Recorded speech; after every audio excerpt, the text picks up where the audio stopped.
first ever factory outlet, Chandanagar, Mukunda Jewelers, opening soon. No making charges.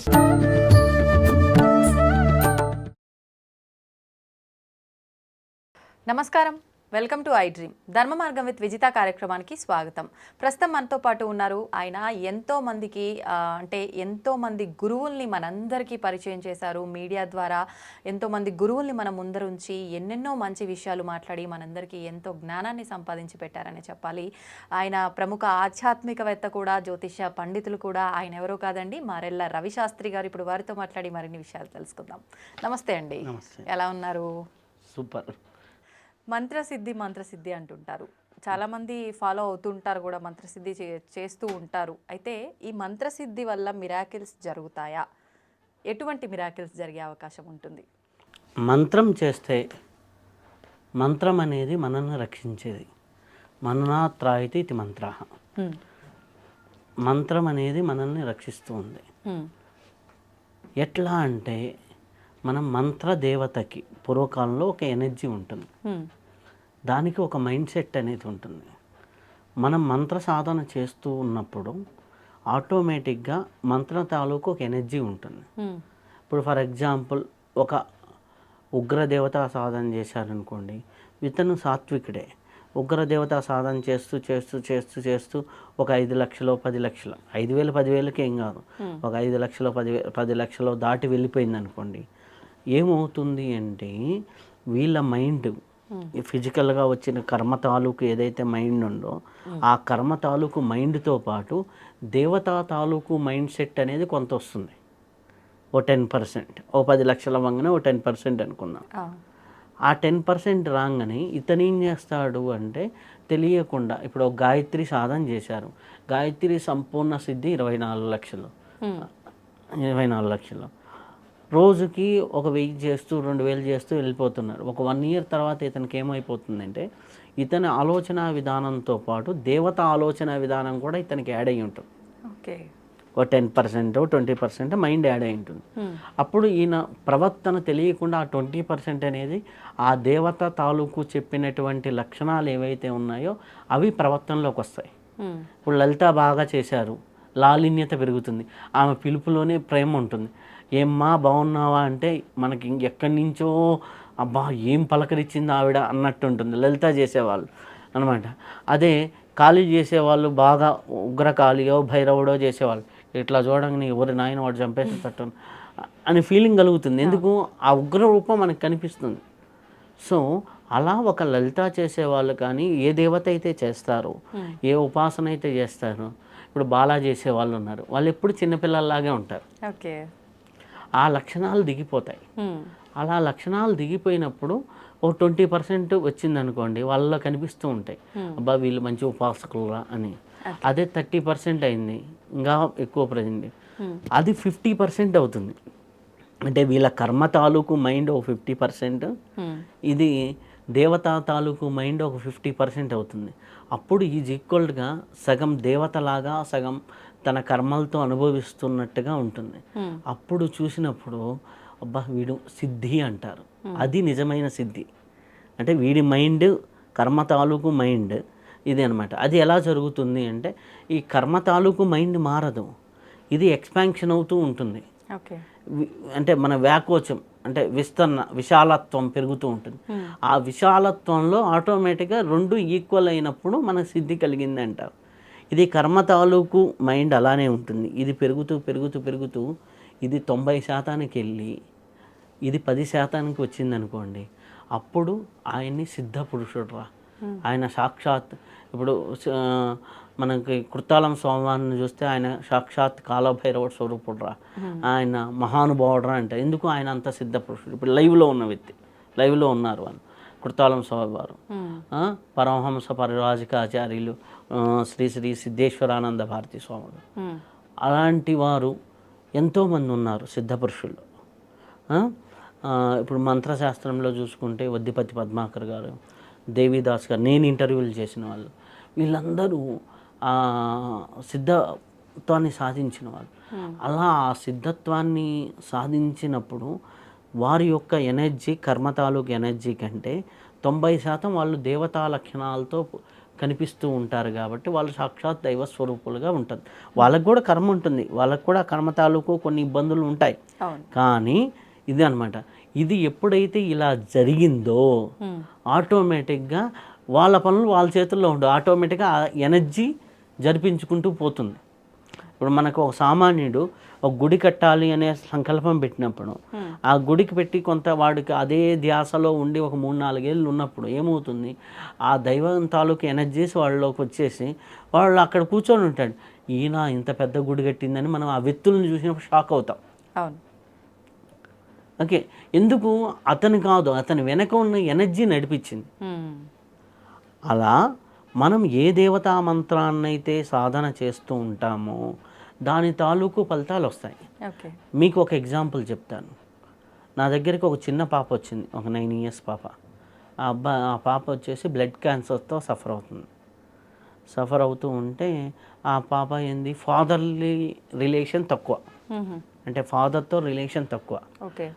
అంటే కొన్ని distribute కొన్ని ఇబ్బందుల వల్ల అనుకోండి, సింగిల్ పేరెంట్ గర్ల్, అంటే ఫాదర్ ఉన్నారు తెలుసు, ఫాదర్ ఎందుకు దూరం అయ్యాడు అనేది అమ్మాయికి వచ్చిన ఆరాటం ఎక్కువగా ఉంది. అది ఎక్కువగా ఇబ్బంది పడుతూ లోపల కుమిలిపోవటం వల్ల అమ్మాయికి బ్లడ్ క్యాన్సర్ జెనెటికల్గా వచ్చింది.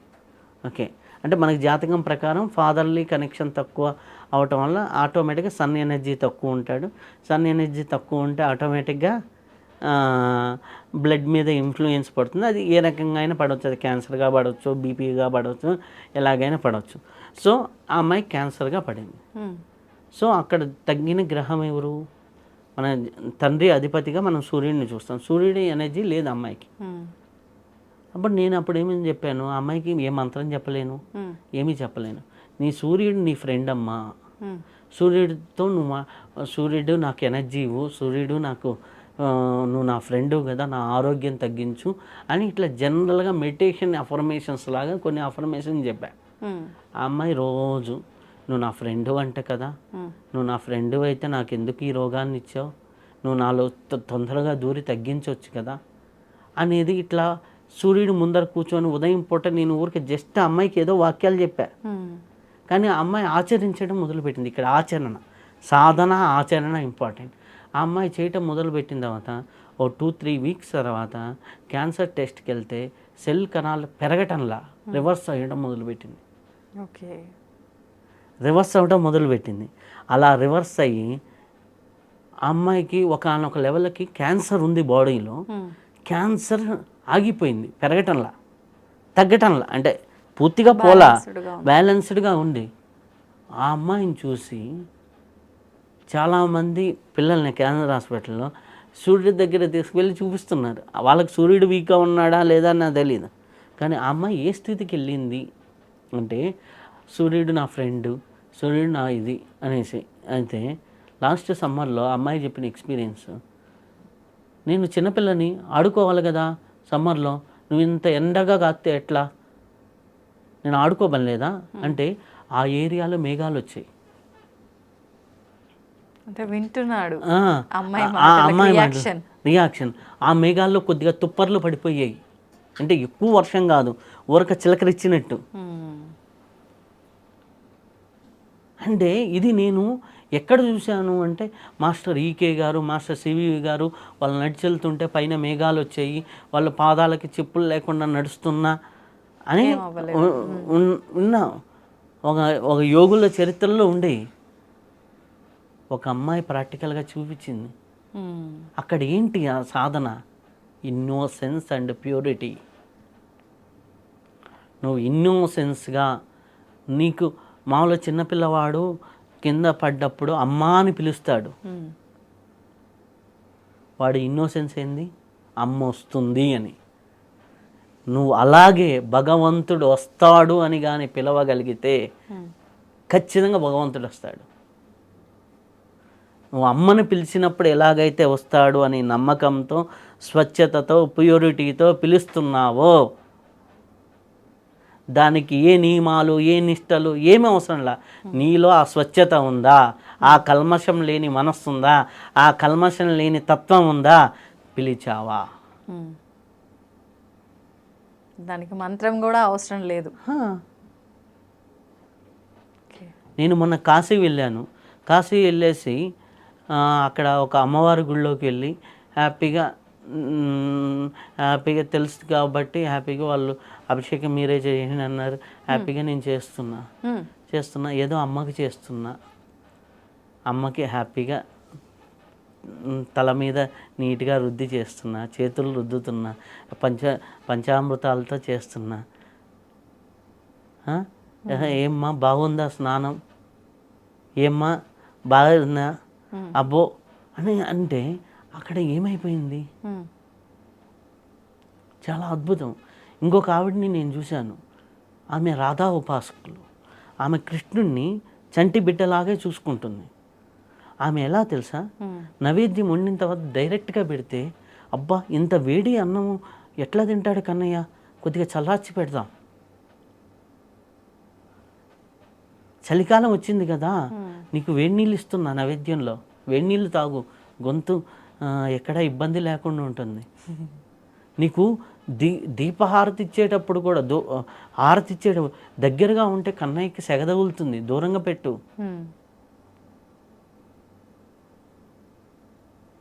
నైవేద్యం పెట్టేటప్పుడు మంచినీళ్ళు పెట్టావా లేదా?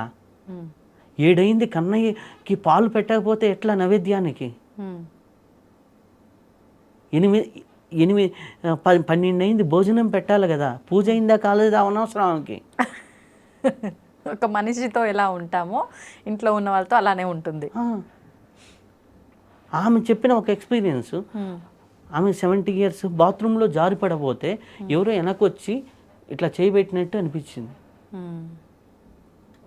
ఎవరు లిటరల్లీ ఇట్లా చేయబెట్టినట్టు అనిపించింది. లేచి నిలబడ్డ తర్వాత చేయలేదు వెనక. నాకు వెనక డోర్ ఉంది, తగిలితే గోడ తగలాలి అంతే. అంటే అక్కడ చూపించే నిశ్చల ప్రేమ, నిశ్చల ప్రేమ ఎలా ఉంటుందో, స్వచ్ఛమైన ప్రేమ అలా ఉంటే కన్నయ్య అని పిలిస్తే ఎందుకు పిలవదు? అది రాధాతత్వంలో చూస్తాం.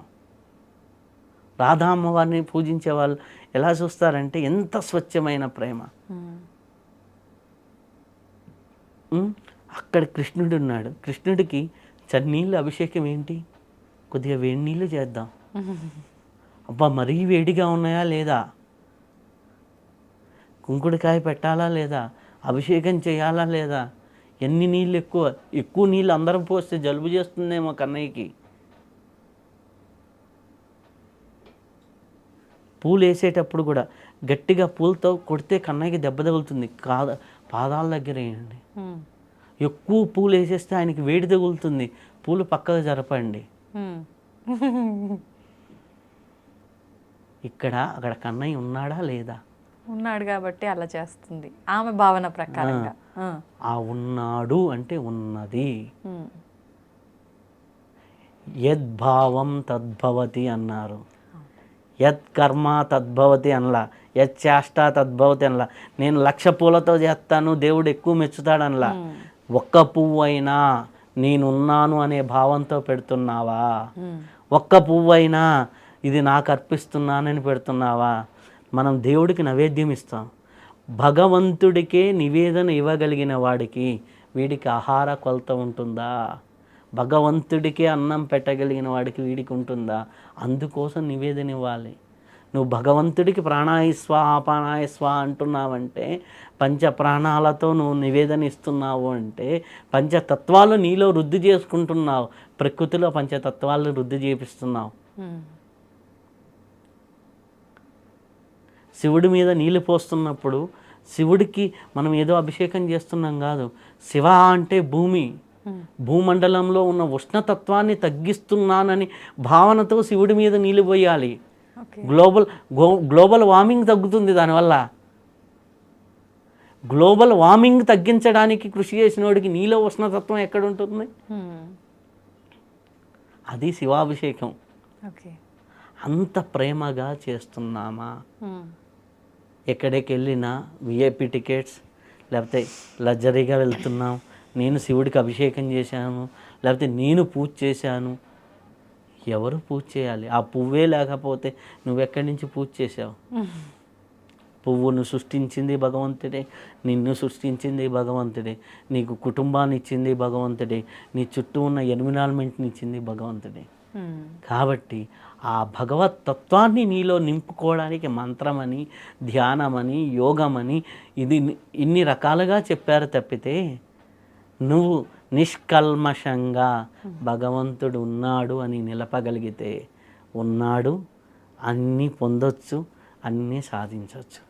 ఆ నిష్కల్మషత, స్వచ్ఛత, శ్రద్ధ, విశ్వాసం ఇవన్నీ చిన్నపిల్లవాడికి ఉంటాయి.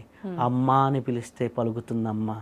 అదేవిధంగా దైవాన్ని కూడా పిలవగలిగితే అదే స్వచ్ఛత ఎదిగే కొద్దీ తగ్గుతుంది. ఆ స్వచ్ఛత క్వాలిటీస్ ఉంటే పిలిస్తే ఆటోమేటిక్గా భగవంతుడు వస్తాడు.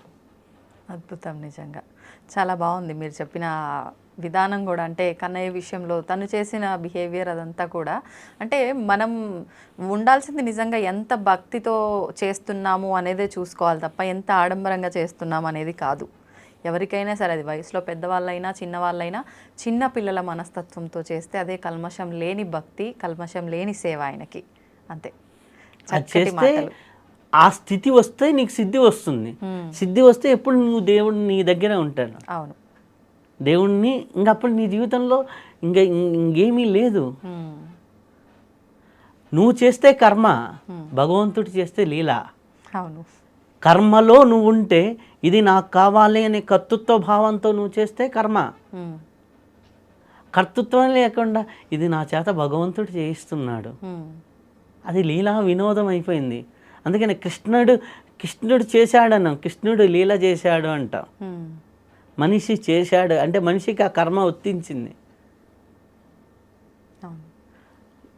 కర్మ దాటి లీలగా నువ్వు జీవించగలిగినప్పుడు కర్మాతీతుడిగా నువ్వు ఉంటావు.